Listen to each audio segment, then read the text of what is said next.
there, Kamanis. Welcome to Monicast, where we discuss about modern issues that keep us up at night.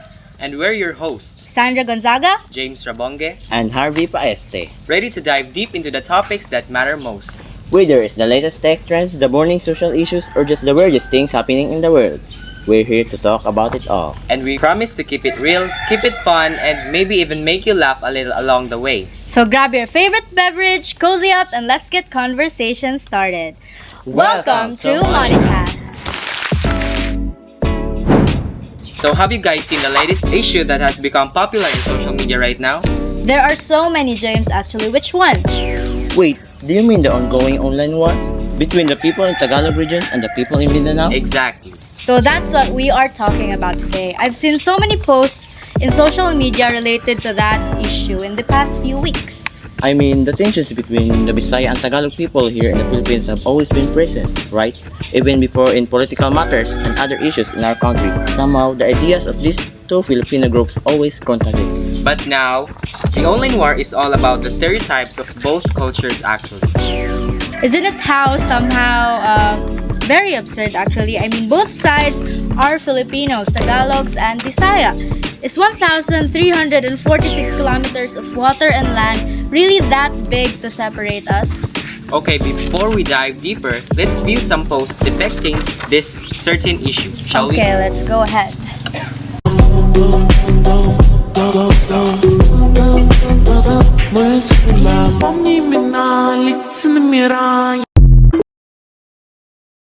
Took her to the forest, put the wood in her mouth. Bitch, don't wear no shoes in my house. The private I'm flying in, I never wanna fly again. I take my chances in traffic. She sucking no dick, no hands with it. I just made the rolling plane like a landing strip. I'm a 2020 president candidate. I done put 100 bands.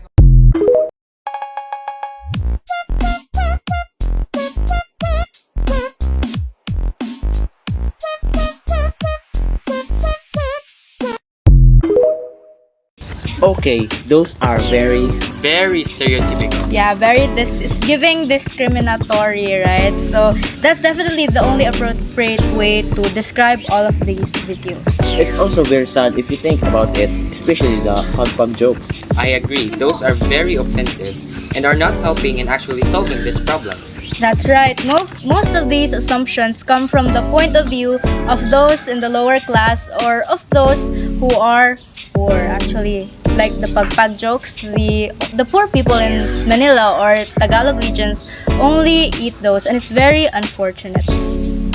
And I think they are all very aware that not everyone experiences these things, but only the unfortunate ones. Also, another thing that put gas into this already flaming fire is the statement from Fiang, as we all know, a big brother housemate, wherein she says this about her Bisaya fellow housemate. Okay, let's listen. Okay sana ka-love team si Jan, kaso Bisaya. Walang perang mga Bisaya, kawawa kami pag dalawa kaming nominated. That is indeed a controversial statement, and mind you, Fiang is Bisaya, right? She is actually. Well, in this context, she is stating a joke about another housemate and herself because they are both Bisayas. And knowing social media, many actually use this as a way to start an online debate in the comment sections of these posts. Cyberbullying and online harassment became very normalized because of this issue. Many pages in Facebook are getting established just for the purpose of fighting with other people, which is very toxic, given that Filipino social media is already toxic in the first place. With all of that being said, our dear communists, let's proceed to the second part of this podcast. Now, let us explore this issue in the context of paradoxes. Free yet morally obliging and reasonable yet beyond reason. Let's go with free yet morally obliging first. This paradox is particularly relevant in this issue and in today's world in general, where we have the right of freedom of expression, yet we are also face increasing challenges, maintaining a respectful and constructive dialogue with others. In the Bisaya and Tagalog communities, both sides have felt free to express their opinion, but many have crossed the line into harmful and offensive behavior. It's a clear evidence of the tension between individual freedom and social responsibility. We can all agree that people should have their right to express their beliefs. But where do we draw the line between free speech and harmful behavior? One key factor is the concept of empathy. When we understand and respect the perspective of others, we are less likely to resort to insult and personal attacks. Yes, I very agree with that. Another important consideration is the impact of our words. Even if we intend to be humorous, making joke about our situation in the Philippines, as Visayas and Tagalog, our words can have real-world consequences. They can hurt people, feelings, damage relationship, and even contribute to a climate of fear and further division. So, how can we reconcile our desire for freedom of expression with our moral obligation to act with respect and empathy? One approach for this, Genevieve, is to practice mindfulness and self-awareness by paying attention to our thoughts and emotions. We can become more aware of our biases and assumptions. Another strategy is just a simple open-mindedness. When we listen to others with an open mind, we can learn from different perspectives and find common ground and think that, oh, we are actually similar in many ways. Ultimately, the free yet morally obliging paradox reminds us that our freedom is not absolute. It is tempered by our responsibility to use that freedom in a way that benefits both ourselves and others.